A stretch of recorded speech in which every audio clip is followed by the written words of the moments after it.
Daily. Taste the Daily. మాట ఇచ్చి మడమ తిప్పిన వ్యక్తిగా జగన్ చిరస్థాయిగా నిలిచిపోతాడని సెటైర్లు వేశారు మాజీ ఎమ్మెల్సీ బుద్ధా వెంకన్న. కూటమి ప్రభుత్వంపై ఆరోపణలు చేయడం జగన్ కు సర్వసాధారణమైపోయిందన్నారు. అమ్మవారి సాక్షిగా అబద్దాల ప్రమాణాలు చేయడం వలన జోగి రమేష్ 2 రోజులకే ఎక్సైజ్ పోలీస్ స్టేషన్లో ఉన్నాడన్నారు.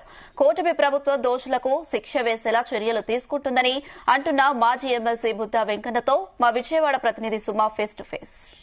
స్కామ్ కు సంబంధించి ఇప్పటికే గత కొన్ని రోజుల నుంచి కూడా ఏపీలో ప్రజల వైపు నుంచి అయితే కానీ అధికారుల వైపు నుంచి కూడా ప్రకంపనలు అయితే సృష్టిస్తున్నాయి. ఈ నేపథ్యంలోనే జోగి రమేష్ ని తన ఇంటి దగ్గర అయితే సిట్ అధికారులు అయితే అరెస్ట్ చేయడం జరిగింది. వీటికి సంబంధించి అయితే మాజీ ఎమ్మెల్సీ బుద్ధా వెంకన్న గారు అయితే ప్రతిస్పందించారు. సార్, దీనికి సంబంధించి కూడా ఇప్పటికే డైవర్షన్ రాజకీయాలు జరుగుతుందంటూ మాజీ జగన్మోహన్ రెడ్డి అయితే వాపోతున్నారు. దాని మీద మీరేం చెప్తారు? డైవర్షన్ రాజకీయాలు చేయడం జగన్మోహన్ రెడ్డికి అలవాటు. 4 ఎమ్మెల్సీలు గెలవగానే చంద్రబాబు నాయుడు గారిని అక్రమ కేసులో అరెస్ట్ చేశాడు. వాళ్ళ బాబాయిని ఆయన చంపించి చంద్రబాబు నాయుడు గారు చంపించారని చెప్పాడు. ఇప్పుడు కల్తీ మధ్యలో దొరికిపోయి మా మీద నిందలేస్తాడు. డైవర్షన్ పాలిటిక్స్, అబద్ధాలు ఆడడం, అసత్యాలు ఆడడం వాళ్ళకి అలవాటు. అవి మామే చెప్తారు. వీటికి సంబంధించి కూడా ఎవరైతే ఉన్నారో జోగి రమేష్ తనయుడైన రాజీవ్ కూడా చెప్తున్నారు, కక్ష పూర్తి కానీ మా అమ్మగారు మేమందరం ఇంట్లో ఉన్నప్పుడు నిర్దాక్షిణంగా కానీ పోలీసులు పంపించిన ఇంటికి పోలీసులు సిట్ అధికారులను పంపించడం ఎంతవరకు సబబు అంటూ కూడా అతనైతే ఆవేదన వ్యక్తం చేస్తున్నాడు. కల్తీ మద్యం చేసినప్పుడే మీ నాన్న ఆ ప్రశ్న అడిగితే కల్తీ మద్యం చేయకు, ఇది కరెక్ట్ కాదని అంటే మీ నాన్న ఈరోజు జైలుకి వెళ్ళి ఉండేవాడు కాదు జోగి రమేష్. ఆ రోజు అతన్ని మందలించకుండా ఈ రోజు మందలిస్తే ఇదేం కాదు. అలాగే అధికారంలో ఉన్నప్పుడు తొడలు కొట్టి చంద్రబాబు గారి ఇంటికాడికి వచ్చిన వ్యక్తి సిట్టోళ్ళు వెళ్ళగానే బాత్రూంలో 2 గంటలు దాక్కోవడం ఎందుకు? నువ్వు నిజాయితీ పడడం అయితే రా, ఎదురుకురా. నువ్వు తప్పు చేసావు కాబట్టి దాక్కున్నావు. మేము ప్రతిపక్షంలో ఎప్పుడైనా దాక్కున్నామా? మా మీద 38 కేసులు పెట్టారు. మేము ఏం తప్పు చేయలేదు కాబట్టి మేము డైరెక్ట్గా ఫైట్ చేసాము, డైరెక్ట్గా మేము లొంగేవాళ్ళం. నీకెందుకు? నువ్వు తప్పు చేసావు కాబట్టి దాక్కున్నావు.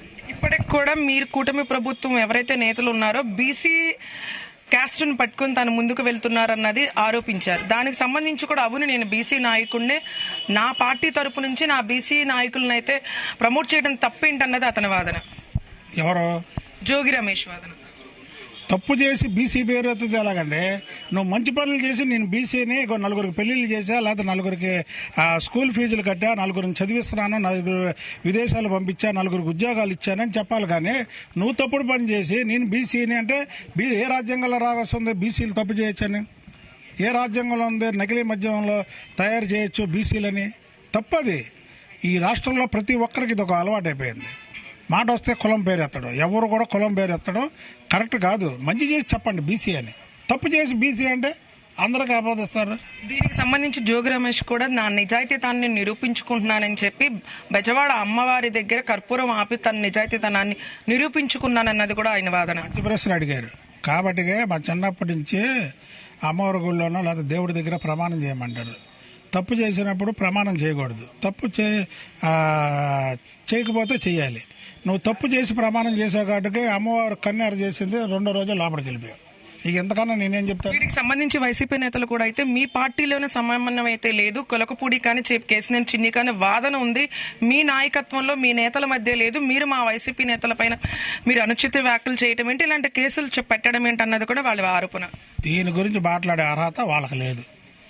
వీటికి సంబంధించి కూడా ఏదైతే ఉన్నారో అది వైసీపీ నేతలు కావాలని చెప్పి ఎవరైతే ఉన్నారో వాళ్ళందరూ న్యాయం తనంతరం తన పని చేసుకుంటూ వెళ్ళిపోతుంది, న్యాయం ఎవరినైనా ఏదైనా శిక్షిస్తుందంటూ కూడా చెప్తున్నారు. వైసీపీ నేతలు కావాలని చెప్పి మా కూటమి ప్రభుత్వం పైన వాళ్లే మెప్పం నమ్ముతున్నారన్నది కూడా ఇక్కడైతే ఎమ్మెల్సీ బుద్ధా వెంకన్న చెప్తున్న పరిస్థితి నెలకొంది. కెమెరామెన్ మహేష్ తో సుమా ఉపేందర్, జీ తెలుగు న్యూస్.